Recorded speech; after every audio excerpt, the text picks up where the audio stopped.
much, everyone. Thank you. First, I would like to thank the Academy. I'm Sarah. This is the Washington Can Social Justice Awards. No. So the first time I actually talked to Sarah was whenever she was packing up all of her stuff because she knew the sheriff was coming to evict her. After facing an unjust eviction into homelessness and being loaded with outrageous late and attorney's fees from Seattle Housing Authority, Sarah refused to stay quiet. Initially, when I finally was able to move into low-income housing after my 5 years on the wait list, I pretty much found out that these organizations that were supposed to be helping low-income people instead were exploiting and taking advantage. Since then, she's been constantly focused on how can we address the injustice within our system, and just seeing her in meetings with leadership of SHA and pushing them to reform their policies has been incredibly inspiring, and I think a lot of tenants have her to thank for why SHA is not going to be charging attorney's fees. To be able to help so many other people is just a really good thing. After Waldo was released from a 33-year prison sentence, he immediately dedicated his time to fighting for a community review board, which would give incarcerated people with excessive sentences a chance to come home.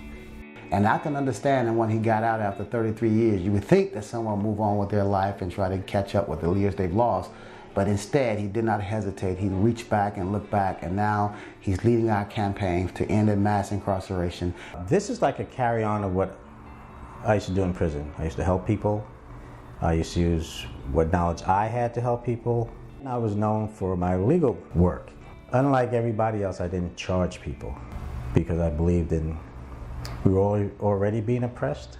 You know what's really interesting? To have sat in prison for 33 years and to be out here talking to those very same people who had been incarcerated, seeking their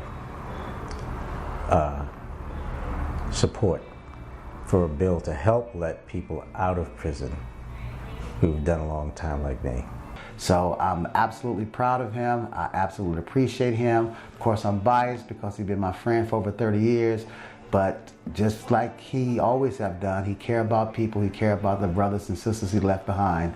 I guess that's what we do, even though it wasn't what I had planned on doing when I came out. But I'm here, and I enjoy it. When we first met Violetta, she was fighting against her landlord's aggressive eviction tactics. She had been a good tenant at her home for 9 years, but her new landlord was trying to kick her out for arbitrary reasons. One being that her son Craig had just turned 18, so was technically considered an unauthorized occupant. This is my first time doing protest, and this was this year. I don't know, I mean, I think Violetta is just an incredibly caring person who's motivated by the desire to ensure that everyone in her community is living in a safe, healthy place. Before, like I said, I thought it was just me and I was by myself. But then, being all together, we make changes. When all the people came, all the neighbors, my friends from church, my family, more friends from Washington Can. We are a big group, I'm not alone. Though the fight goes on, since our work together, Violetta has been able to secure her son on her lease. She's such an amazing leader, and I can't wait to see what else she does. Get your belly down on TV.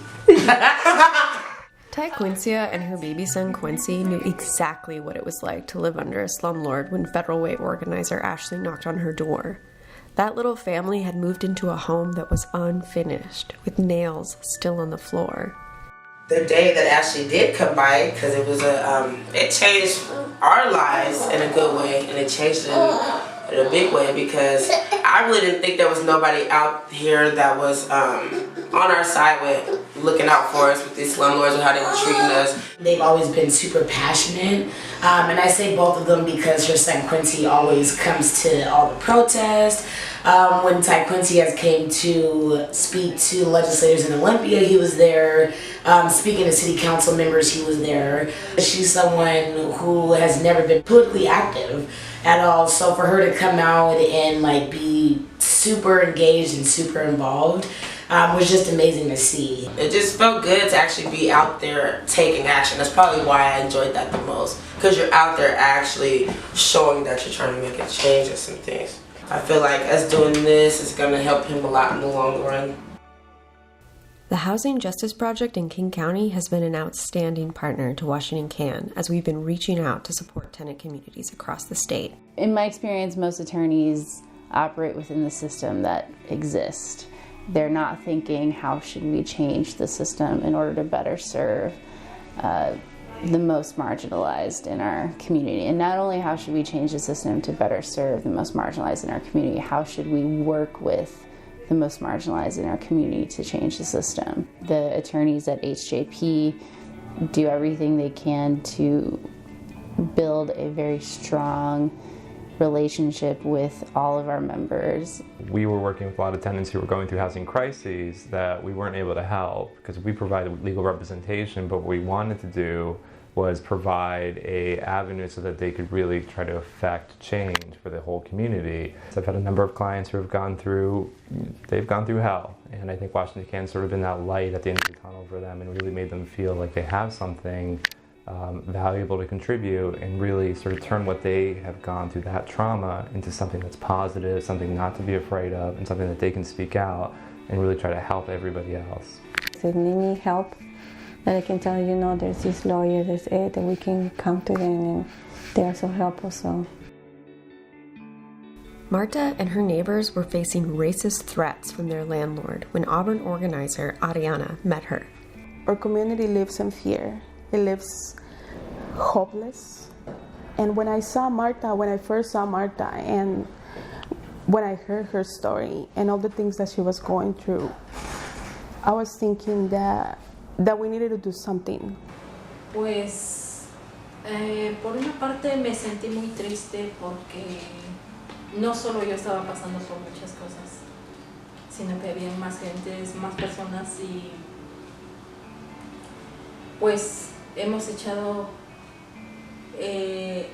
salir más adelante y tener más valor entre todos para seguir continuando esto que queremos